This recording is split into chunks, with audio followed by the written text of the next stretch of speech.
You know, I never thought I would see this day come, but a funny thing happened. About a year ago, I started buying more pens than I ever thought I would ever buy in my life. And it just kept happening and happening and happening. And I kept running into these great pens, and I just couldn't say no to them.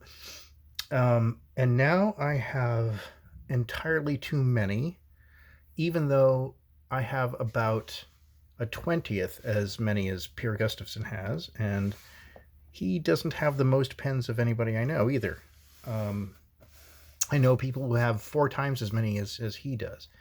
So in that respect, I'm doing pretty well. But these are great, great pens. I've got all of them are fabulous, and they're hard to let go of. I really understand. You know, a few years ago, Pierre did a video. It was very funny. There was a pen that he had that I wanted badly. I think it was the Star pen that I got from him, which is Star is a subdivision of Weidlich in Cincinnati, Ohio. Anyway, great nib on that thing, and he played this really syrupy, sad music, and he said, "Goodbye, pen," and he made this video with it, and I felt terribly about it. But I get it. You know, it's so funny. With all of the pens I've wanted that he's had, and that I thought he might be willing to let go of, he just didn't want to get rid of, and I don't blame him at all. I can't blame him. But anyway, I have Pierre to thank for a number of things, not the least of which is well, so many great connections about great pens, of course, and wonderful conversations about them. And through Pierre, I ended up meeting a lovely fellow in Southern California, Dr. C, who is really enamored of these things. He loves Pierre's videos. He likes mine as well. He was very complimentary. I'm honored and flattered. And he had seen a video that Pierre had done about pens that are easy to draw with. They're really friendly. You can go in any sort of direction with them and not hurt the nib. You know, and they're just really a lot of fun to use for drawing and sketching.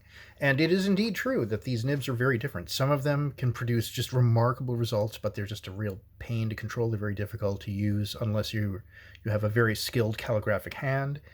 Others can be used by lefties in all sorts of directions. They have a big ball of iridium tipping on the end there. They can go in any direction. They're no problem. And that's kind of what I wanted to focus on with these pens here. I think I might be willing to let go of these reluctantly, maybe. I can't believe I was able to get 7 together. I'm impressed with myself, frankly, that I'm able to get the self-discipline to say, all right, maybe you can let go and share these with people. But, you know, that's really important. You know, I don't want to hoard all of these. You know, I mean, I know what a joy it is to find these things. They're hard to find. At least they're hard to find initially. You know, when people start knowing what you're looking for, then they kind of look out for you and you know, say, hey, I was holding onto this pen for you, which is great. So now, you know, between that and going to a bunch of different pen shows, I've ended up with just way too many. So I'm here to kind of show some of these pens that are really, I think, quite good for drawing. They're good in every direction that you want to move in when you write with them. This one is let's see if the focusing is going to work here. There you go. It's not too bad. This is a Conklin Crescent 25, probably from the early 20s. There is an imprint here, believe it or not. And I'm not going to spend that much time trying to focus on it, but it is here somewhere. I don't know where it went. And this one's quite nice. This one's got a really friendly nib. It's really round. You know, it works in any direction. Let's see. Maybe go zoom in a little bit more in there. I don't want this video to be 48 hours long either, so I should probably get moving on it. But it's a great nib. It is flexible. These are all flexible nibs. Let's see. I'm going to move this over here. Give this a little dip. And this is some textured paper here. Slightly textured. This is good paper. This is Strathmore. Where are we here? It's the 400. It's mixed media paper, and yeah, it's the 300 series. Slightly textured. It's not as smooth as, say, Bristol, but it's got the same kind of slight toothiness to it. It's slightly textured. It's not quite water paper either. Watercolor paper either. But there we go. And I'm not really going to do much of any kind of drawing per se with this. I'm just going to kind of doodle and noodle a little bit here. But I just want to show you kind of what these nibs are like. And this one is quite smooth. It's quite smooth indeed.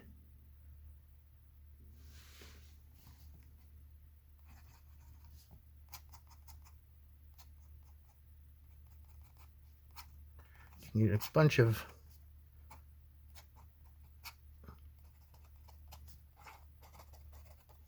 line variation with it, of course. But see, I'm going kind of in all sorts of directions off camera, of course. You have to keep an eye on where.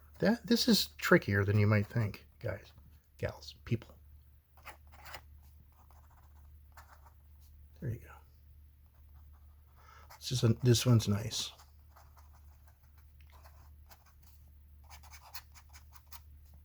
Very smooth in all directions. So yeah, this is a good one.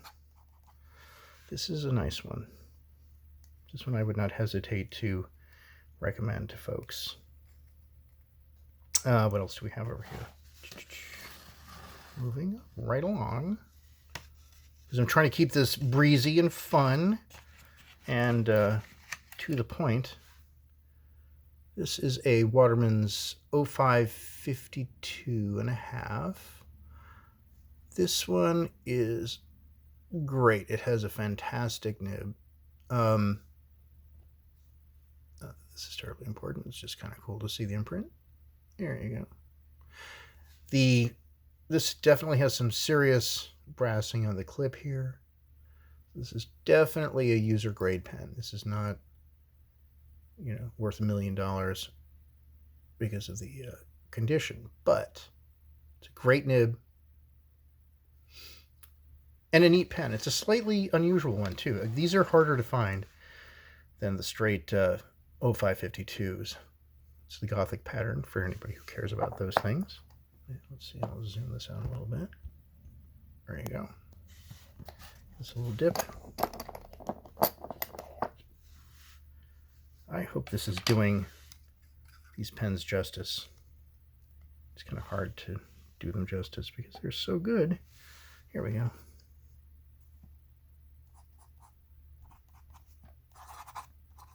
So you can write no problem.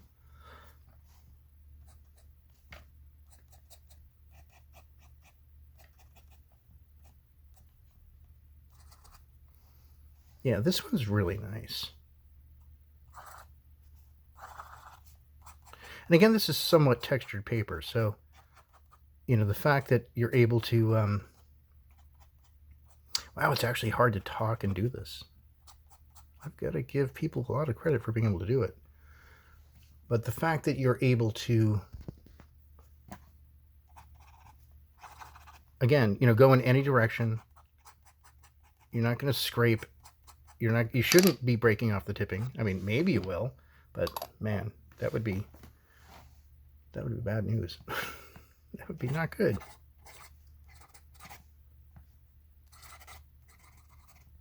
But even, again, writing on this kind of paper like that, it's pretty great.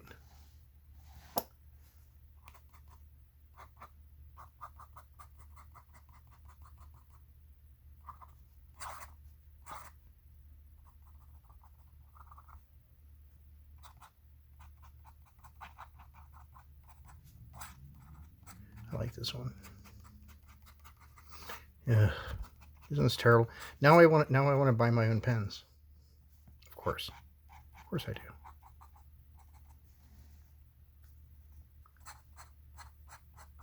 And this is a lot of fun. They really are kind of pencil-like in some ways, aren't they? But you can get that kind of lightness and dark, even with an... And this is a pretty blue, by the way. I like this color a lot. I know a lot of people like black, for good reason. This is quite lovely. It's inspired blue. And to some extent, this is being discolored by the, well, the dried ink that's in them already that I haven't bothered to clean out yet. But these should be ready to go. They're sacked and everything else. This, right here, this is a Sheaffer, an early Sheaffer. So this one's not quite so old that it's got the Sheaffer clip, one that says Sheaffer clip on it. It doesn't have a number on the bottom here. I don't know which model this one is off the top of my head.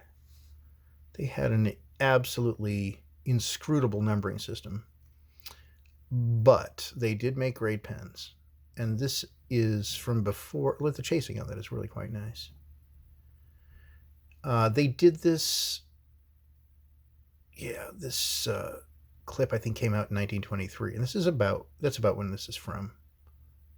Whoa, dude, I'm tripping. Whoa, you're traveling into another dimension. It's like a Bridget Riley little op art happening here. Cool pen. Let's see what's the nib like on this thing. Yeah, it's pretty cool. Again, can you see that? Does that look like anything, folks? Try to zoom in on it a little bit. Anyway, it's a neat pen. Yeah, it's a number 2. So this is a slightly...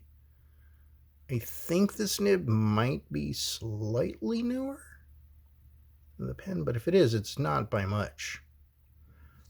It's pretty close. It's about right. Whoa, going way out there. It's not too bad. All right, let's give this a little dip, see what this thing's like.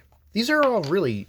I'm kind of amazed that I was able to find some pens that are really, really good for drawing, that work in all directions effortlessly without feeling scrapey or anything like that, and without worrying that the tipping is going to go flying off when you use them, because that's another concern. Oh, that's great. So this one's pretty fine. This one feels a little bit, maybe a little bit more grabby than the others so far, but not really. I mean, it's there's the whole issue of feedback, right? And toothiness. Tooth is maybe a little bit more than feedback.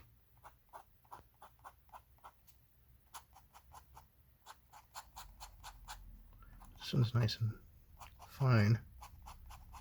Yeah, that's pretty fine there, isn't it? Let's give this a little zoom. See if we can get some really fine lines here.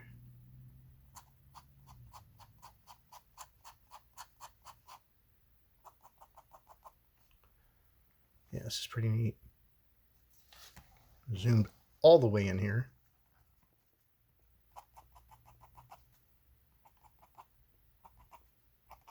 Just hatching for days.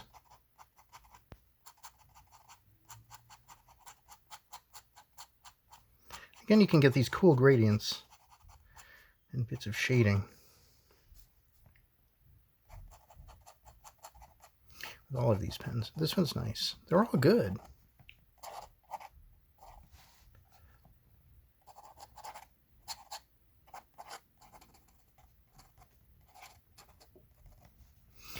Yeah, this one is a bit toothier than the others, but it will still certainly work. And again, if you're looking for a really fine line, this is a winner. It's amazing too. Sheaffer, they made some really great fine nibs that are actually pretty smooth. And again, this is a textured paper. Smooth-ish. Not super smooth, but smooth-ish. What else do we have here to play with? The next one is another Conklin. This one's a 20. And it looks an awful lot like the 25 that I showed earlier. This one has, if I'm not mistaken, this one's got more of the chasing intact. There's a little scratch on the band, but yeah, it's got a cap band, which is kind of cool. There's a scratch on it, and it's user grade, but it's a nice pen. And what is this like? What's the nib on this thing like? Let's see what we've got. Yeah, it's amazing how Pierre has one photon in his apartment. His space, his workspace. I've got a half a photon on a good day. Of course, I always do these things at night because I'm a night owl and I can never seem to get up. He's the opposite. He's a morning dove. I don't know. Wrong morning. Different morning. Oh, let's get a nice little blob. Wonder what's up with it. That doesn't seem to happen very often. What is going on here? I've got this bubble of ink. Isn't that funny? How funny. Well, that's why I've got some paper here, folks. Give it a wipe. There you go. So what's this thing like? Oh, that's nice. Gonna start selling my pens to myself again. See, there's a reason why I bought these. Because they're good. Yeah, this is a great nib. Yeah, and it goes in all directions. This one's smooth.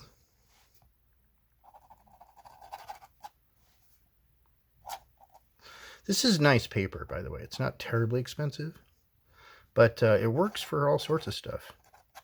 Again, I wouldn't use this paper for the most, for the finest nibs you've got, because, it's just, the finest and most flexible. I just would not do that. But then again, you probably wouldn't want to draw with those nibs either. In fact, I know you wouldn't. You shouldn't. Don't. In fact, I exhort you, I implore you not to do that. These goofy little things that people like to do all the time to show off what the nibs can do. But I suppose if you do enough of them, and you're kind of fun with it, you can make something of value with it, sort of. Kind of, sort of. There you go. I'm turning to Bob Ross, but like in the extreme. Extreme Bob Ross. But yeah, this is a nice nib. That's a very nice nib. Nice and smooth.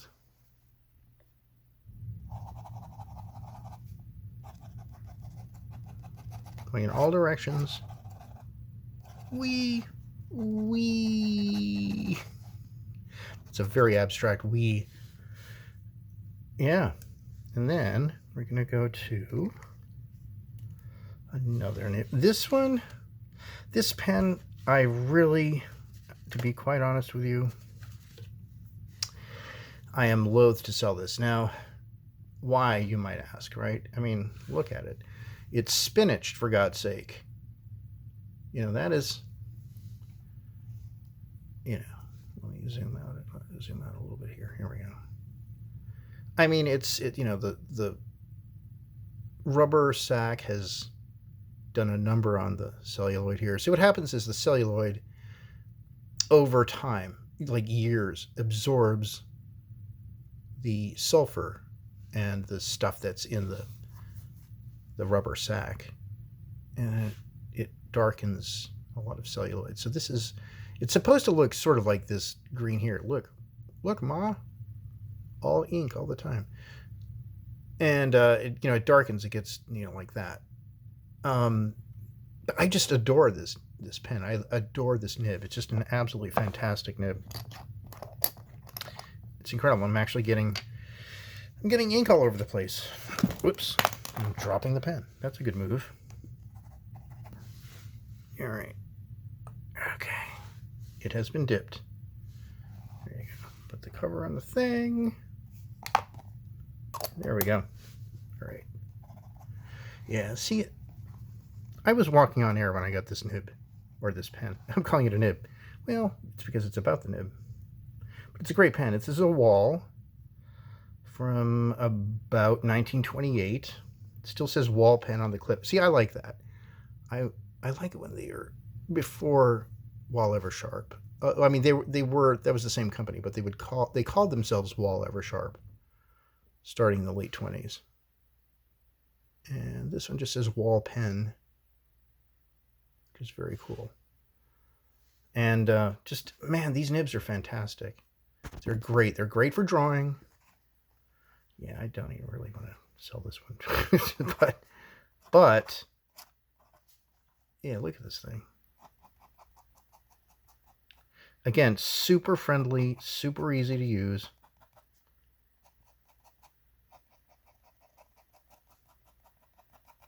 Great pen.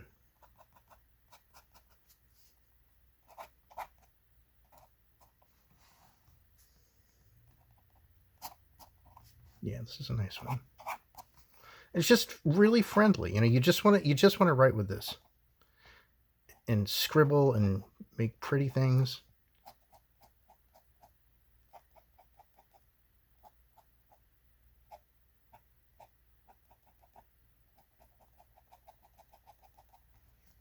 Yeah, it's a nice nib. I mean, it's funny too, because I was playing with these without having them dipped, or without any ink at all, and they all felt good. So that's how I knew that they would be good candidates. But I'll tell you, they're all performing really nicely. They're doing really lovely things. Yeah, it's a great nib. And I'm kind of relieved, in a way, that the other pens are doing such a good job of showing what they're capable of. And that they're as capable, if not more capable than this. Well, I don't know if they're more capable, but they're definitely as good. But here's that going in circles thing. Whee! Too much fun.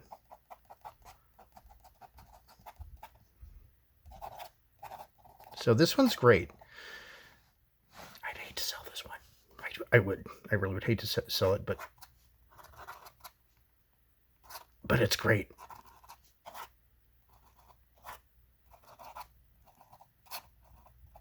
Yeah, it's a great pen. Why am I dropping it? Again. Unbelievable. Maybe it's some sort of weird subconscious problem I'm having. I don't know. Anyway, here's a cool one too. This is a Parker. I love these. This is a Parker Black and Gold. It's from probably about 1926 or so. Elegant pen. It's got this really nice black line thing going on. It's not so evident on the barrel for some reason. I don't know what's up with that. Anyway, it's a button filler. So for those folks who aren't familiar with how those work, it's this is the blind cap here. It's elegant. This looks sort of like a rumble seat to me. That little thing, that little curve that goes in there. It's very 20s. I love it. Anyway, you unscrew this little dude, or dudette, or whatever it is. And then here's the button.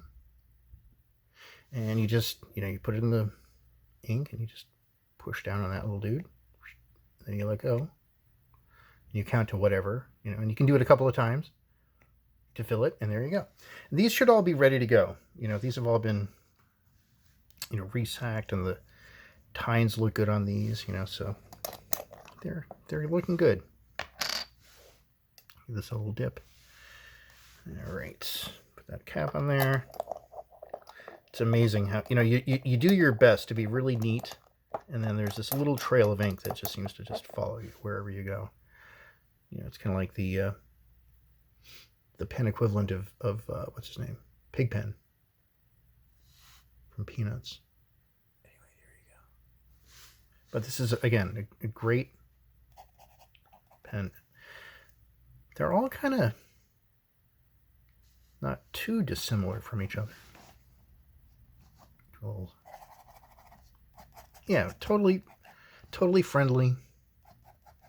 The thing is, doing these upstrokes, that's key. That's yeah, this is great.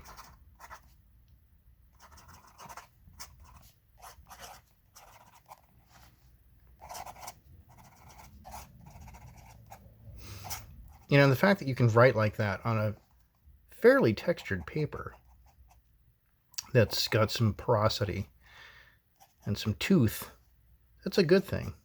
That's a very good thing.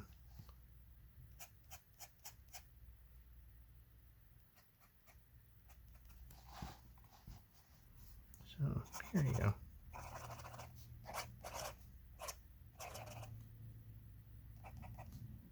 Yeah, that's a good one.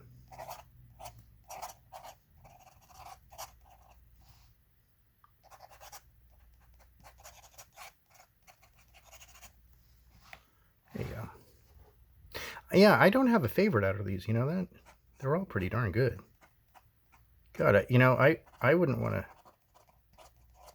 pick one of these. They're all good. They're all good.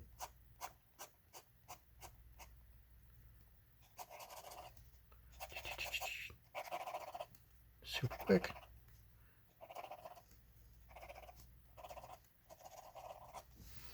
Yeah, this is good stuff. Got one more to go. Yeah, this is tough. I pity anybody trying to figure out which one to get. Poor souls. So this is another Sheaffer, right? I think this is a 21. Yeah, so this one's kind of early. The it's got a band, which is really neat. Nice little touch. The cap has actually been clipped a little bit. So I think there was some sort of, I think it probably had a crack or something. So it's been cut off here, right there. But another early Sheaffer. This is like 1922 or earlier. Not sure how much earlier it would be than that, but it's a lot of gleam. But here we go. But again, another, you know, great pen. Again, these are all, you know, ready to rock and roll. They've got sacks and they're good to go. Put that cap on there. God forbid I should spill it or get something knocked in there. See if this one's any more or less toothy than the others. Let's see. Yeah, I mean, it's good. I mean, it's maybe a little bit toothier than the other ones, I think. But really, oh, yeah, I mean, the upstroke is a little bit, maybe a little bit more toothy. But again, it's not bad.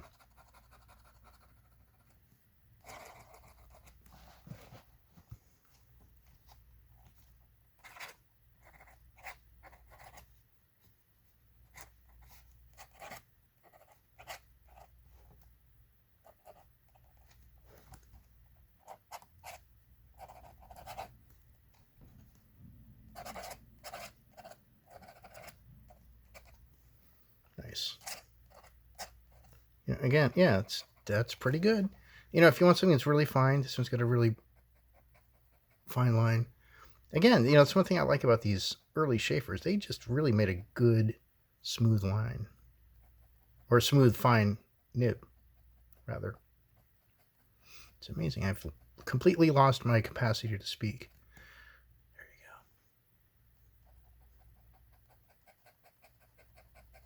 go. But that's a nice one, too.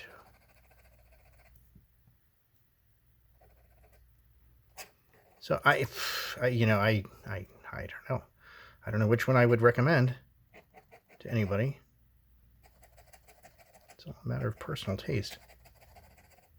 But these are great pens. That's why I bought them.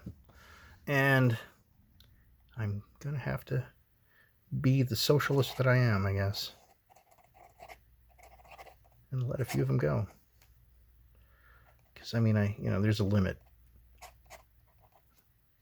And I do want to share. I really do. I mean, I've got to tell you, it really feels fantastic when you're at a pen show and you see a 16-year-old kid who's, you know, just discovering these things for the first time, you know, and then you're able to share all that information. I mean, I was in a conversation with this younger guy, you know, he wasn't young. I mean, he was in his 30s or something like that. He wasn't like 16, but it was amazing. He kept asking questions and I was thinking, you know, I wonder how much of this guy's time I can possibly, steal. How much can I talk about this stuff? And I realize there's so much to tell. It's really hard to kind of remember it all when you're doing a video. But yeah, I mean, there's a lot in here. There's a lot that these pens can do. And it just feels fantastic to share them with people. I mean, I really do want people to enjoy them as much as I do. I do want to share them with people. So that's why I'm trying to share them with people. I've got to let some of this stuff go. Kind of hate to do it, but also it feels so good to do it. It really does. Making somebody really happy with them. So this is, 7 really cool, great pens for drawing. And I hope this has been in some way illuminating. Thank you. You folks are great. Thanks for your time. Take care.